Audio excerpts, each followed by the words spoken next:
So data shows the most unhappy group of people are liberal women. I didn't know we need statistics or data to prove this. I thought we could simply look in any of my comment sections.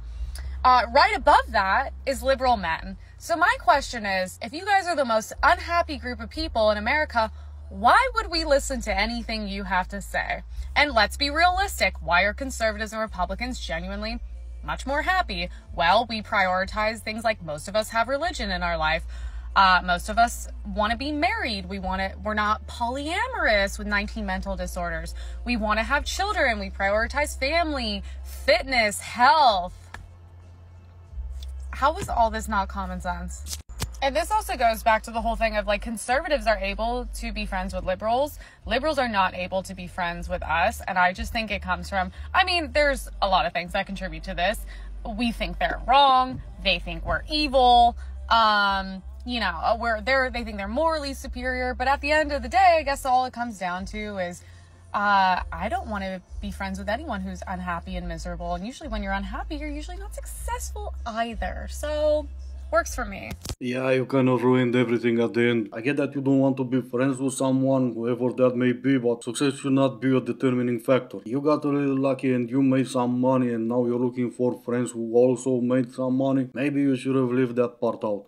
When I was the most mentally ill I've ever been, I was super liberal.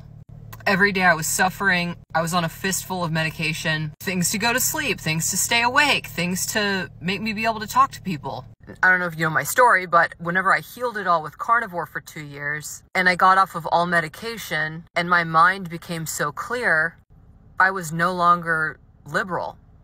And I'm really fascinated. There's a lot of studies coming out about how conservative women are happier. I don't consider myself conservative. I consider myself moderate, but still. There's one from the Institute of Family Studies. There's one from the American Enterprise Institute. There's one from Tufts University. They all come to the same conclusion. And they all come to the same conclusion that liberal women are the most depressed demographic of people. And I have my own thoughts on this because I lived it. I don't think that these people are more miserable because they're liberal. I think that they're liberal because they're more miserable. I don't think that conservative women are happier because they're conservative. I think that they're conservative because they're happier. Like finally experiencing my brain at peak functionality has been the most freeing experience, and it causes me to my brain lead from logic and not emotion, and like react from logic and not emotion. This is my true story. I'm not trying to like insult anybody with words here. There's definitely a correlation, and I find it very interesting.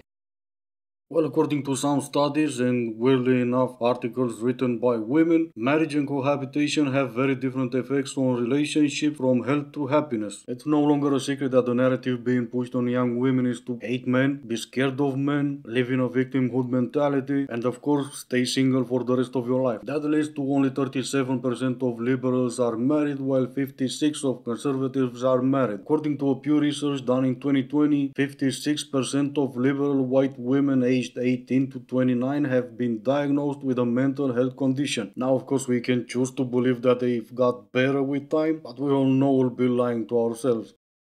The study's coming out saying that liberal women are the unhappiest group of people. Duh. I could have told you that. They're miserable. They blame everyone else on their problems. They take no accountability in their lives. They don't understand the way the world works, and they have this victim mentality. I didn't need a study to tell you that. It's nice that it's confirmed, but I never needed a study to tell you that. Of course the liberals are the unhappiest group of people. They're constantly looking for problems. They're just a grumpy group. And they're fighting for things they don't understand. There's a reason mainstream media targeted them, because they're the easiest to herd. They're the types of people that are the easiest to brainwash because they don't really have critical thinking skills. There.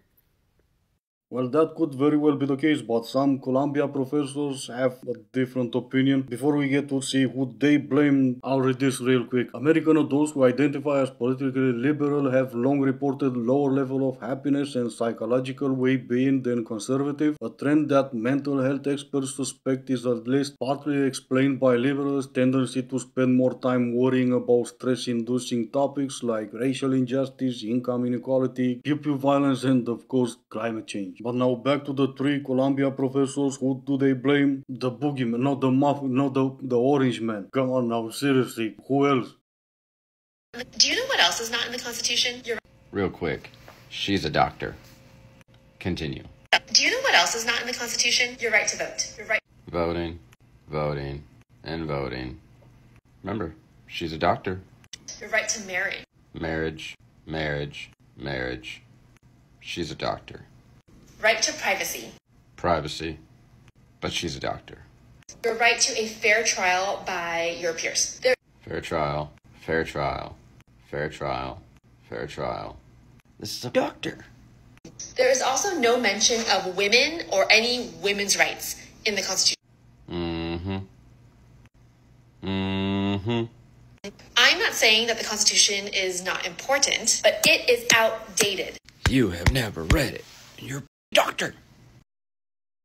Yeah, and I'm an astronaut. I'm editing this on Pluto. I'll be sending it down to Earth in a little bit. How do you all know I'm an astronaut? Well, I said so. Yeah, anyway, something is happening to young people. A growing number of research studies suggest that young adults today face unprecedented degrees of mental distress. Most recently, the CDC reported that teenage girls are experiencing record level of sadness. Left-leaning young women appear to be faring worst of all. What's going on? Well, this could be one reason. Compared to conservatives, liberals are less inclined to prioritize activities that are strongly associated with personal fulfillment. Or another reason could be that sad, pathetic, miserable older women like this one that we've just witnessed keep pushing the victim mentality on younger women.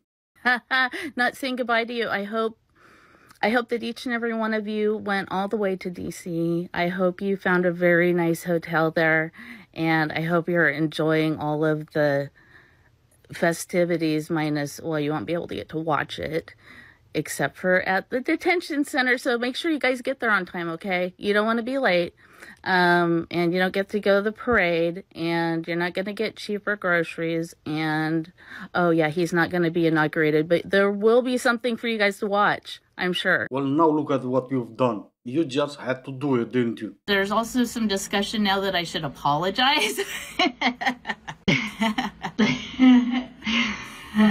I will never, ever fucking apologize for saying what I think is gonna happen. I won't apologize for this, but I will never fucking apologize for saying he's not getting inaugurated tomorrow. Yeah, no, I'm not gonna apologize. I don't need to apologize. You should apologize. You guys are mean. You should apologize to me for all the mean comments you leave, but you'll never do that because you can never admit that you're wrong. And that's why that's the thing. That's why you're so fascinated with it, because you idolize a turd. What do you want me to do? Cry? I know you do want me to cry because, again, you get off on that because you guys are a bunch of sick fucks. Anyway, I won't be apologizing. I will probably say I told you, I'm sorry. However, I'm planning on a big I told you so you can come back for that one. Well, now look at what you've done. You just had to do it, didn't you?